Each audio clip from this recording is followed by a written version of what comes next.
Pues seguimos con Diana Díez Solo, es profesora de los estudios de Ciencias de la Salud de la UOC, uno de los últimos fichajes. Estamos muy contentas que ella nos va a hablar de plant-based diets. Ella es doctora en biomedicina, investigadora de IDIAPS, es dietista, nutricionista, máster en medicina translacional y biomedicina, y es coordinadora del grupo de estilos de vida de la Sociedad Española de Diabetes. Es miembro del área de nutrición de la Sociedad Española de Endocrinología y Nutrición. Le interesa y está investigando en temas sobre todo también de diabetes y actividad física, pero también todo lo que serían alternativas, ¿no? Vinculado también a proteínas, incluso de insectos. Igual también nos hablará de ello, pero sobre todo ahora nos centramos en dietas plant-based. Cuando quieras, Diana. Bueno, muchas gracias. Voy a compartir aquí. Ya está. Perfecto. Pues bueno, en realidad, como os decía Ana, os voy a hablar un poquito sobre la parte más dietética, ¿no? ¿Qué estrategias dietéticas tenemos para seguir esta sostenibilidad alimentaria y que a la vez sea saludable? Y lo primero es que si no habíais escuchado hablar de este concepto o si lo habéis escuchado pero no teníais muy claro a qué hacía referencia plant-based diet, tranquilos, no sois los únicos. De hecho, los sanitarios e investigadores también nos lo hemos llegado a preguntar. Y bueno, la definición finalmente sería que es una dieta saludable, basada en plantas, tiene como objetivo maximizar el consumo de alimentos vegetales densos en nutrientes. Existen... Uy, perdón que no puedo cambiarla. Ahora, que se había quedado justo. Existen hasta el momento más de 9.000 resultados en artículos científicos publicados bajo el nombre Plant-Based Diet y además las búsquedas que se han realizado en Google sobre el tema han demostrado el creciente interés de la población en todo el mundo. Sabemos que evitar los alimentos de origen animal es una técnica dietética totalmente compatible con la salud humana y así hace años que se posicionan las más importantes asociaciones de dietética. Pero los principales investigadores se plantean o nos estamos planteando diferentes opiniones sobre qué comprende la dieta óptima o saludable basada en plantas, porque qué significa reducir, evitar o eliminar los alimentos de origen animal de nuestra dieta. Porque en realidad si el motivo es la disminución de los alimentos de origen animal, si una dieta predominantemente basada en plantas es buena, es incluso mejor una vegana. Y bueno, tras las dos previas ponencias de Carlos y Ujue, pues nos ha quedado bastante claro, pero bueno, como para recalcarlo en términos de impacto medioambiental, cuanto menos origen animal, mejor, tanto en producción de CO2, utilización de recursos hídricos y desforestación. La pregunta es, ¿qué pasa en relación a la salud? Y es que observamos que ambas dietas reducen la inflamación, pero casi el doble de las ocurre en las veganas que en las vegetarianas. En este caso sí que vemos que cuanto menos consumo de origen animal, mejor el nivel de inflamación sistémica. Y eso pues también se traduce en una menor mortalidad en las dietas veganas, siendo el cáncer el principal factor prevenible con estas dietas, y la enfermedad cardíaca isquémica en las dietas vegetarianas. Pero la pregunta es muy clara, ¿no? ¿Es la plant-based diet sinónimo de saludable? Porque al fin, bueno, una Coca-Cola y unas patatas fritas son alimentos 100% veganos. Así que, aunque vemos que las dietas veggies o plant-based diet son saludables, disminuyen el riesgo de enfermedad coronaria comparado con dietas omnívoras, como podéis ver aquí, lo cierto es que solo lo observamos en patrones veggies que sean saludables. No podemos replicarlo en dietas vegetarianas o veganas que no siguen patrones saludables. Lo mismo podemos decir sobre la relación en las dislipemias, solo mejora en las dietas saludables veggies. Y con la diabetes mellitus tipo 2, pues solo disminuye el riesgo relativo de desarrollar una diabetes tipo 2 siguiendo estas dietas veggies, pero solo en el ámbito saludable. Y todo ello se traduce en lo mismo en relación a la mortalidad por cualquier causa, ¿eh? Solo lo podemos observar cuando las dietas son saludables, no únicamente plant-based. Así pues, sabemos que estas dietas saludables son mejores que las dietas omnívoras porque han demostrado ser beneficiosas en la prevención de estas enfermedades crónicas, pero la pregunta es, ¿qué significa que sean saludables? Y el primer punto es que debemos planificarlas. Lo podemos dividir en 4 apartados importantes. El primero será evitar retirar el alimento proteico animal y rellenarlo con el resto de alimentos, porque se ha demostrado que se acostumbra a rellenar el plato a base de cereales.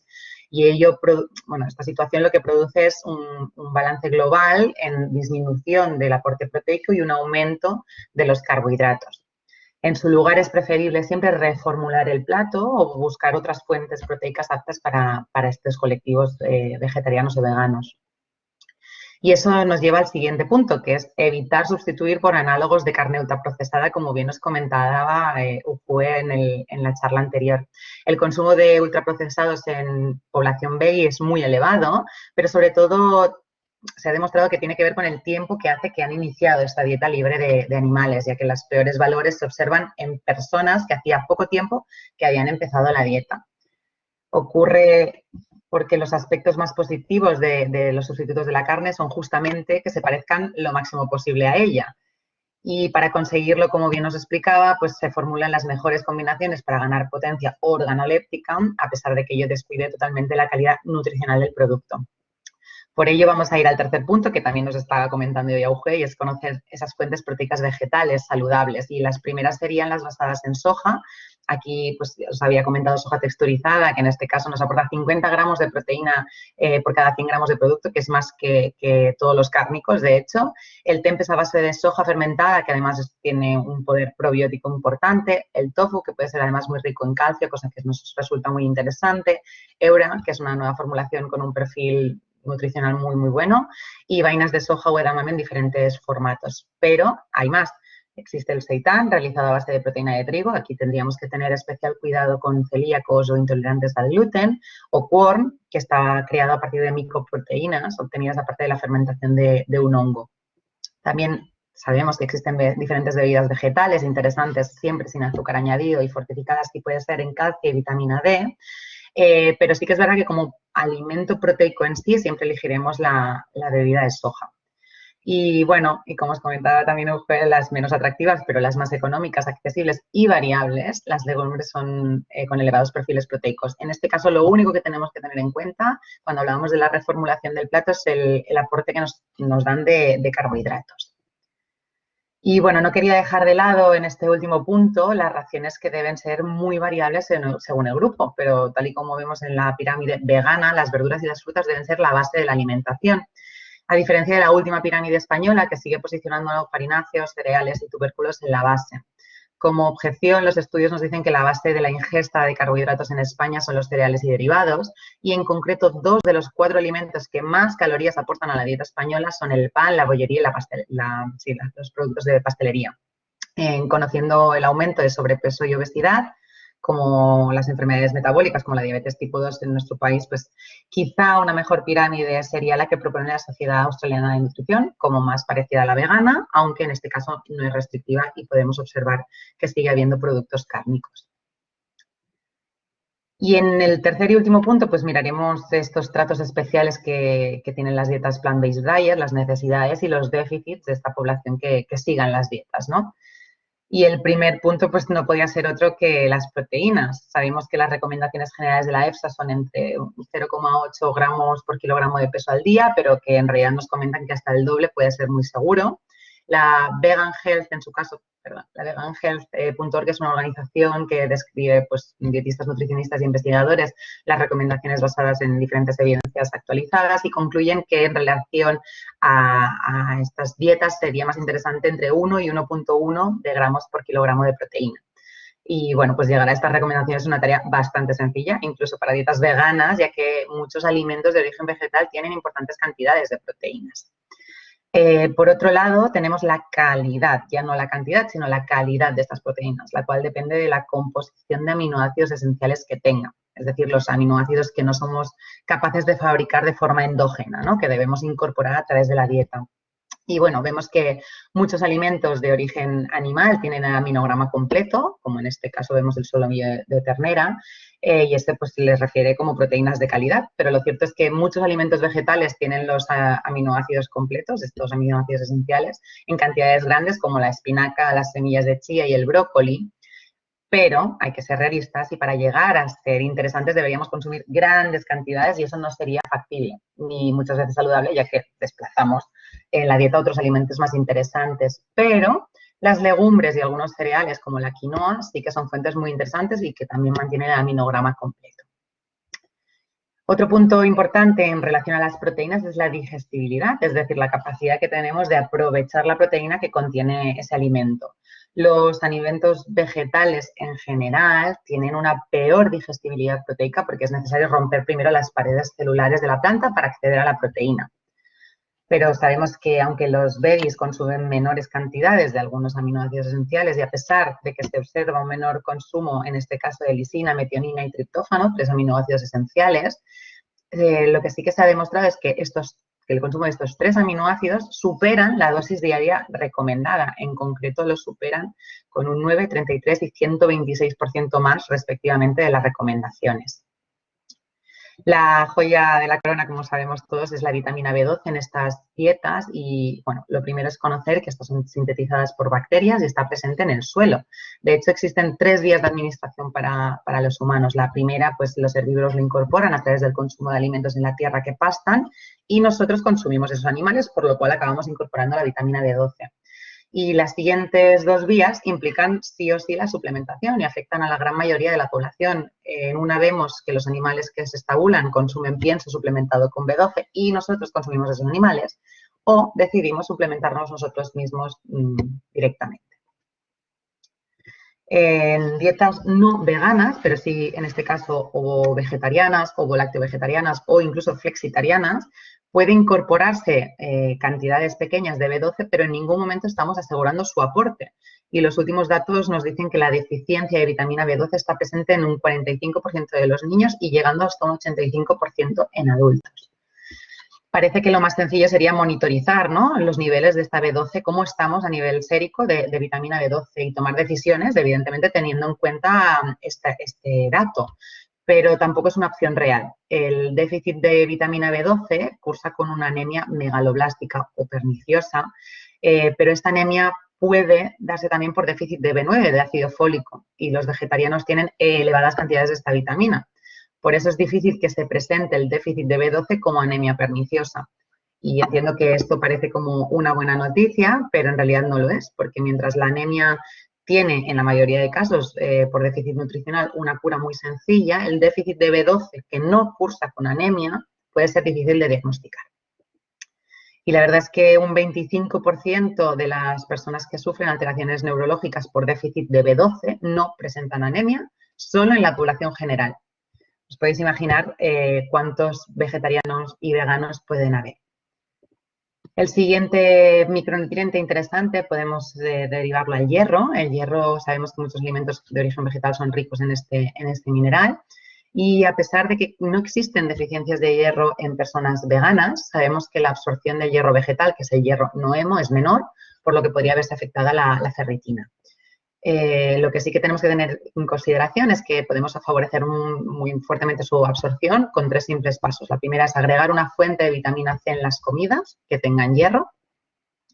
Evitar tomar té y café en esas comidas ricas en hierro para evitar contrarrestar el efecto de la absorción de este mismo.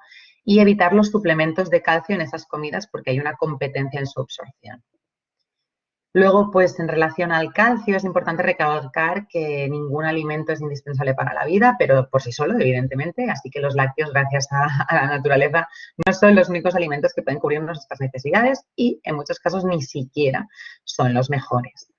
Pero podría ser que el calcio vegetal no presente la misma biodisponibilidad, ya que se observan niveles más bajos en algunos casos en personas veganas, aunque estos siguen estando siempre dentro de los rangos de las recomendaciones, ¿vale? Y aunque se ha observado en algunos casos mayor riesgo de fracturas en estas dietas plant-based, lo cierto es que el IMC de las personas que siguen una dieta vegetariana o vegana es menor y eso es la primera causa de fracturas en la gente de edad avanzada. Es decir, que los hombres y mujeres obesas y con sobrepeso tienen menor incidencia acumulada de fracturas en cualquier caso. Así que tendríamos que ver realmente y estudiar esa causalidad porque no la tenemos nada clara, ¿eh? En relación a la absorción del calcio, justamente, pues nos encontramos con la vitamina D, que su mayor presencia se encuentra en alimentos de origen animal, hablando de dieta, ¿no? Pero no existen diferencias, valores séricos de vitamina D entre vegetarianos y no vegetarianos. La mayor fuente es la producción endógena, es decir, nosotros mismos somos capaces de producirla a través de la exposición al sol. y a pesar del buen clima que tenemos aquí en España, pues hay una fuerte deficiencia de esta vitamina. En concreto, el 52% de los hombres y el 86% de las mujeres tienen deficiencia en nuestro país. Así que se deberá tener muy en mente el consumo de productos como bebidas vegetales fortificadas en la población y especialmente en aquellas poblaciones que sigan dietas plant-based y no tengan aportes de origen marino, que en este caso nos pueden aportar algo más de vitamina D3, pues tendremos que tener una especial atención. En relación al omega 3, de los 6 ácidos grasos de la serie encontramos especialmente interesantes pues, por sus funciones y demás, el ácido alfa-linolénico, el ALA, que podemos encontrar en nueces, lino, chía y otras semillas y también algunas legumbres en menores cantidades. Y por otro lado, EPA y DHA, que no están presentes en alimentos de origen vegetal. Pero sí que sabemos que ALA es capaz de metabolizarse en DHA y en algunos casos también en EPA, ¿vale?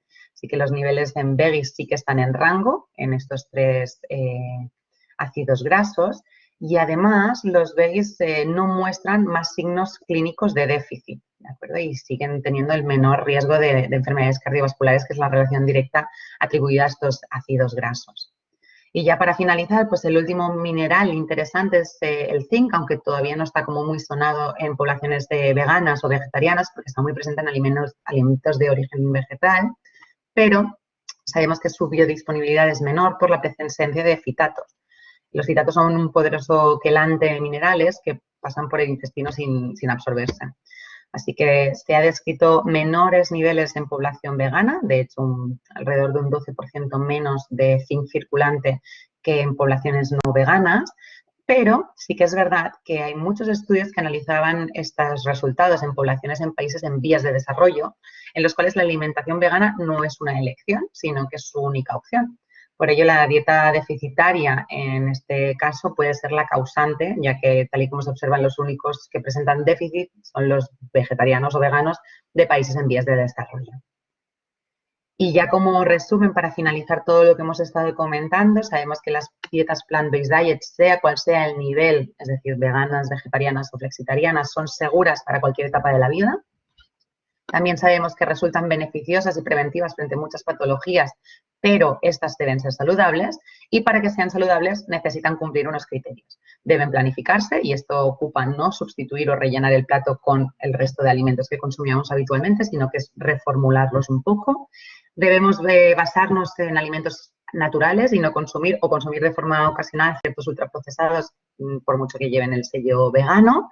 Es imprescindible siempre suplementar con vitamina B12, independientemente de cuál sea el nivel que estábamos comentando ahora, veganos, vegetarianos o flexi-vegetarianos incluso, porque es muy difícil poder rastrear ese déficit de vitamina B12. Y por último, es opcional, pero no imprescindible, suplementar otros nutrientes, ¿no? Y en este caso, pues sabemos que proteínas es suficiente y son de calidad, siempre que reformulemos correctamente nuestro plato. El hierro, pues según el caso, en general no será necesario, pero sí que teníamos esos consejos de intentar consumirlo siempre con vitamina C y evitar consumirlo con calcio o con té o café. El calcio, según el caso, en general no es necesario, siempre que podamos alimentos fortificados. La vitamina D tenemos déficit toda la población, así que en general deberíamos tomar todos alimentos fortificados o suplementar. Omega 3 opcional, de hecho falta mucha evidencia, pero sí que es importante consumir chía, nueces y lino, en este caso prensado, en frío. Y por último el zinc como en el resto de la población. Y hasta aquí la ponencia de hoy. Muchas gracias, Diana. Fantástica explicación, comprimida en 15 minutos, plant-based, ¿no? Y cómo intentar, seguir estas dietas, practicarlas con salud.